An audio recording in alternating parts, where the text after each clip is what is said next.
Hello বন্ধুরা, আজকের ভিডিওতে আমরা এমন একটি রহস্য ফাঁস করতে যাচ্ছি যা অনেকে জানেন না। আপনি কি জানেন তরমুজ ব্যবসায়ীরা কিভাবে আপনাকে প্রভাবিত করে? এই সাধারণ ফলটির পেছনে এমন কি রহস্য রয়েছে যা আপনি ভাবতেও পারছেন না। গরমের দিনে ঠান্ডা তরমুজ খেতে কে না ভালোবাসেন, কিন্তু জানেন কি যে তরমুজ আপনি হাতের কাছে পেয়েছেন তার একটি দীর্ঘ ইতিহাস রয়েছে। চলুন আজ আমরা তরমুজের রোমাঞ্চকর ইতিহাস ও অজানা তথ্যগুলো জানি।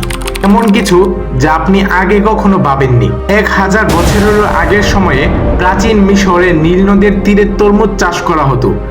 মিশরের রাজারাই কেবল তরমুজ খেতেন, এমনকি তাদের মমির ভেতরেও তরমুজের বীজ পাওয়া গিয়েছিল।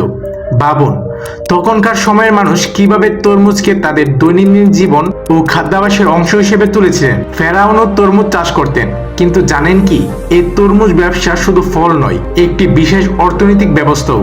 ব্যবসায়ীরা কিভাবে এই বাজারকে নিয়ন্ত্রণ করে এবং কখনো কখনো গোপন ট্রিক্স ব্যবহার করে। দাম বাড়ানোর গোপন কৌশল। তরমুজের দাম হঠাৎ করে বাড়ে, আপনি কি কখনো ভেবেছেন ব্যবসায়ীরা বিশেষ সময়ে সরবরাহ কমিয়ে দিয়ে দাম বাড়ানোর কৌশল নেই?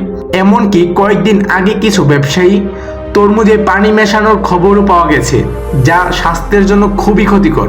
তরমুজ শুধু লাল নয়, আপনি কি জানেন আজকাল বাজারে নানা রকমের তরমুজ পাওয়া যায়। গোলাপি, সাদা, এসব ভিন্ন রঙের তরমুজে ভিন্ন ধরনের পুষ্টিগুণ রয়েছে। যেমন সাদা তরমুজে কম সুগার, কিন্তু এর মধ্যে রয়েছে আরো বিশেষ জলীয় অংশ। তরমুজ শুধু একটি ফল নয়, এটি আমাদের ইতিহাস, স্বাস্থ্য আর প্রকৃতির এক অমূল্য রত্ন। পরের বার যখন গরমে এক টুকরো তরমুজ খাবেন, মনে রাখবেন এর মধ্যে লুকিয়ে রয়েছে শত শত বছরের ইতিহাস এবং অজানা গুণাবলী। তরমুজের সঙ্গে কাটানো প্রতিটি মুহূর্তই যেন হয়ে ওঠে ছোট্ট ইতিহাসের অংশ। এরকমই তথ্যপূর্ণ ভিডিও পাওয়ার জন্য আমাদের চ্যানেলটিকে সাবস্ক্রাইব করে রাখতে পারেন।